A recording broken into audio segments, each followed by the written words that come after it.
के बाद भारत और चीन की सरहद पर हमारे 20 सिपाहियों को मार दिया और उनकी मौत, उनकी शहादत रायगा जाने दे रही हुकूमत, जिस मुकाम पर इनको मारा गया था उस मुकाम पर आज भारत की फौज PP4, PP8 तक हम पेट्रोलिंग नहीं कर सकते। आज अरुणाचल प्रदेश में चीन, भारत के LAC में चीन ने गांव को बसा दिया।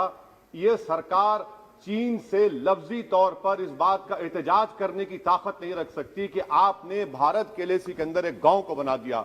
नकुला सिकम में चीन घुस रहा है। आखिर क्या डर है उस हुकूमत को और खास तौर से वजीर आजम को कि वो चीन का नाम लेने से डरते हैं? भाई, मुल्क की सलामियत का मसला है, मुल्क की जमीन पर चीन कब्जा करते जा रहा है और भारत के वजीर आजम चीन का नाम नहीं लेते। मैं उम्मीद करता हूं कि जब वजीर आजम अपना रिप्लाई देंगे तो वो हिम्मत दिखाएंगे और चीन का नाम लेकर कहेंगे कि चीन यहां पर इन जगहों पर घुसा हुआ है। सर, चीन आज भी अपना इंफ्रास्ट्रक्चर बढ़ा रहा है, वहां पर फौज को बढ़ा रहा है। मैं सरकार से जानना चाहता हूं कि जब बर्फ पिघल जाएगी दोबारा चीन हमला करेगा भारत की फौज पर, तो आप इसके लिए क्या तैयारी कर रहे हैं? और सर, मैं ये तकरीर इसलिए भी कर रहा हूं क्योंकि मैं एक आंदोलन जीवी हूं, मुझे इसका फख्र है, इसलिए मैं खुल के बोल रहा हूं। अल्फाज छाप कर, किसी से डर कर बोलना मेरी फितरत में नहीं है। अफसोस तो इस बात का होता है सर कि जिस जगह पर हमको इंफ्रास्ट्रक्चर बनाना था हमने टिकरी पर बना दिया, जिस जगह पर हमको वो इंफ्रास्ट्रक्चर बनाना था हमने सिंगूर में बना दिया, जो इंफ्रास्ट्रक्चर की जरूरत थी हमने गाजीपुर पर बना दिया, अरुणाचल प्रदेश में नहीं बनाया। आखिर हो क्या रहा है?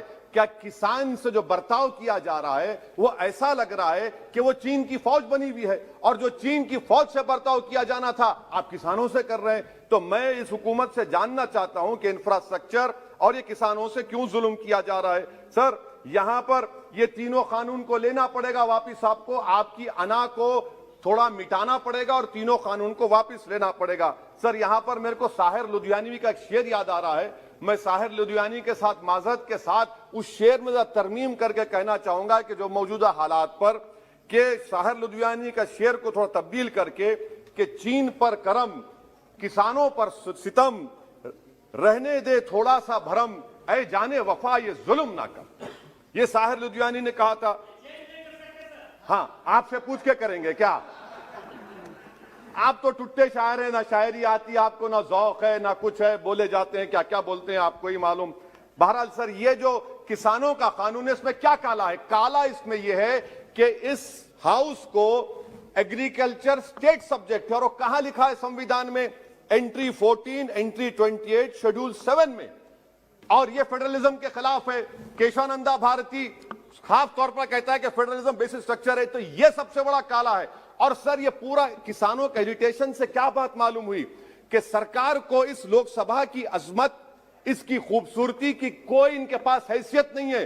सरकार इस ऐवान से डरती नहीं है। सरकार किससे डरती है? जब लोग रोड पर निकल कर आते हैं तो मोदी जी की नींद हराम हो जाती है। तो वही आप पैगाम दे रहे हैं कि लोग रोड पर निकले तो सरकार कहती है कि हम 1.5 साल तक कानून को मुलतवी कर देंगे। अरे आप कैसा बोलते? क्या इस ऐवान की तौहीन नहीं है?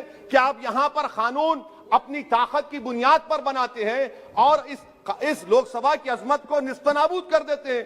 तो ये बात आपने पैगाम दी कि जब लोग रोड पर निकल कर आते आप डरते हैं। आप बनाओ CAA के रूल्स, इंशाअल्लाह हम दोबारा रोड पे निकलेंगे, पूरे भारत में उसके खिलाफ एहतजाज होगा।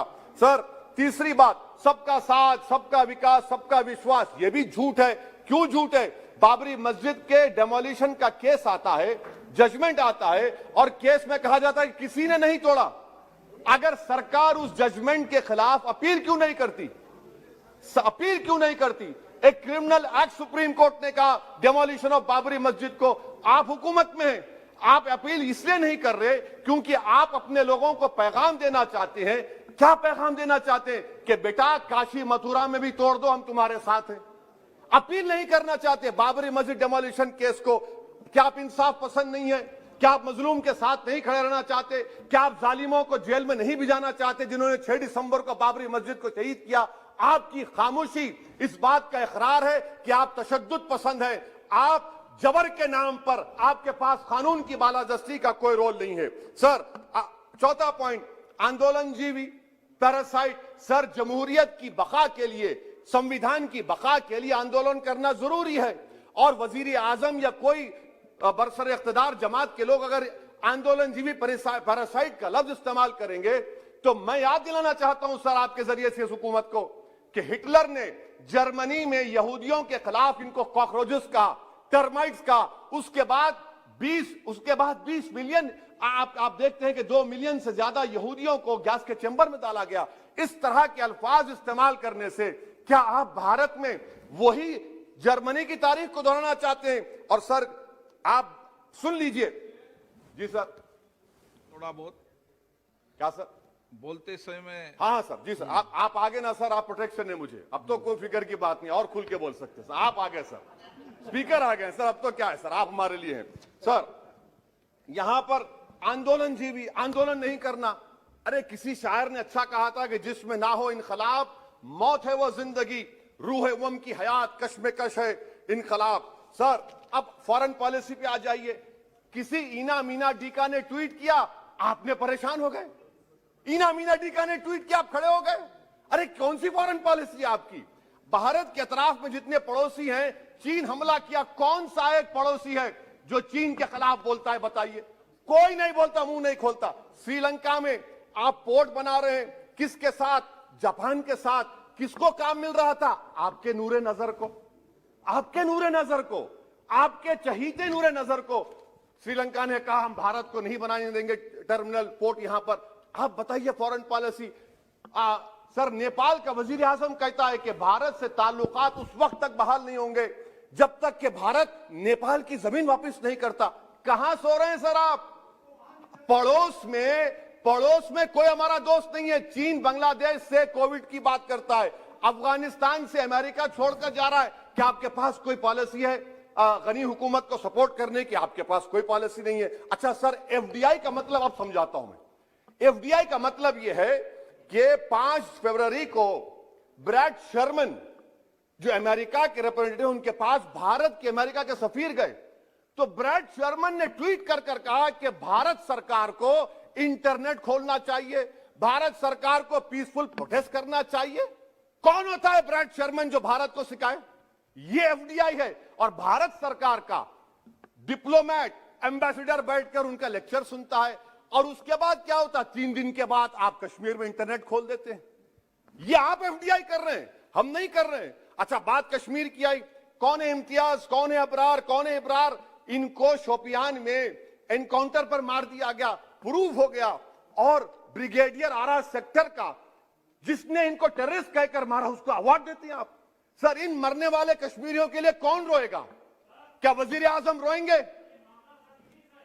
क्या वजीर आजम रोएंगे? क्या कोई रोएगा? अच्छा सर, एक और बात सर, हाँ एक और बात आई कि शादी के घर में गुस्सा होता है। अरे ये कौन सी शादी की बारात है कि 18 लाख करोड़ टैक्स मिलता है और 36 लाख करोड़ ये सरकार खर्चती है? क्या शादी कर रहे हैं आप? वाह वाह, माने वाकई में आपकी इकोनॉमिक पॉलिसी को सलाम कि 18 लाख करोड़ टैक्स में मिलते हैं, 36 लाख आप लोग शादी में खर्चते हैं। मुबारक हो आपको, बड़ी शानदार घर है ये शादी का। अच्छा सर, दिल्ली का लॉ एंड ऑर्डर, 1 साल में 3 बड़े दंगे हो गए। एडवोकेट्स पुलिस, उसके बाद CAA का राइट हुए 50 से ज्यादा, उसमें लोग मारे गए। 20 से ज्यादा मसाजिद को नुकसान जला दिया गया। 26 जनवरी। सर क्या ये सरकार जिम्मेदार नहीं है? 2 मिनट सर, क्या ये सरकार जिम्मेदार नहीं है? आपकी सरकार है, आपका होम मिनिस्टर, आप रोक नहीं पा रहे। आपकी कमजोरी और आपकी नादानी की वजह से, आप में दूरअंदेशी नहीं है, आप उसको अलाउ कर रहे हैं। और फैजान के कातिल कौन है? क्यों नहीं पकड़ा फैजान के कातिल को आपने अब तक? जिन बच्चों को रोड पर मारा जा रहा था, जनगण मन बोला जा रहा था, एक तरफ तब तक नहीं पकड़े आप। अच्छा सर, आखिर में मैं आपको बात याद दिलाना चाहता हूं कि इसमें एस्पिरेशनल डिस्ट्रिक्ट्स 11 में से 20 बैकवर्ड डिस्ट्रिक्ट्स नीति आयोग के सीमांचल मुस्लिम डोमिनेटेड है सर। सीमांचल में कटिहार, पूर्णिया, अररिया है। सर पूर्णिया का एयरपोर्ट, सिविल टर्मिनल का काम क्यों नहीं होता सर? अब आ जाइए सर माइनॉरिटीज पर। 3 स्कॉलरशिप स्कीम है, मैं पुकार रहा हूं, मुतालबा कर रहा हूं कि डिमांड करो। सरकार ने 2020-21 में 3 स्कॉलरशिप के लिए 2265 करोड़ का ऐलान किया। कितने पैसे आपने दिए? सबका साथ, सबका विकास, सबका विश्वास, 436 करोड़ रुपए। किसको झूठ बना रहे हैं आप? पढ़िए आप लोग। अच्छा सर, उसके बाद आप देखिए कि कितने लोगों को कितने माइनॉरिटी स्कॉलरशिप नहीं मिली। 42,36,000 माइनॉरिटी स्कॉलरशिप नहीं मिली, और सबसे ज्यादा इलिटरेसी मुसलमानों की है, लेडीज की है। आप बोलते नहीं है। इसीलिए सर मैं आखिर में आपके जरिए से हुकूमत से अपील कर रहा हूं कि आंदोलन होगा, नाइंसाफी के खिलाफ आवाज उठेगी, संविधान को बचाया जाएगा। नरेंद्र मोदी भारत के वजीर आजम है, दिल्ली सल्तनत के बादशाह या जहांपनाह नहीं है। जिल्ले-लाही का दौर खत्म हो चुका है, जहांपनाह का दौर खत्म हो चुका है। मोदी की आंखों में आंखें डालकर उनकी गलतियों को बोला जाएगा। इसलिए शायर ने कहा था कि जो चुप रहेगी ज़बान खंजर, लहू पुकारेगा आस्ती का। बहुत बहुत शुक्रिया सर।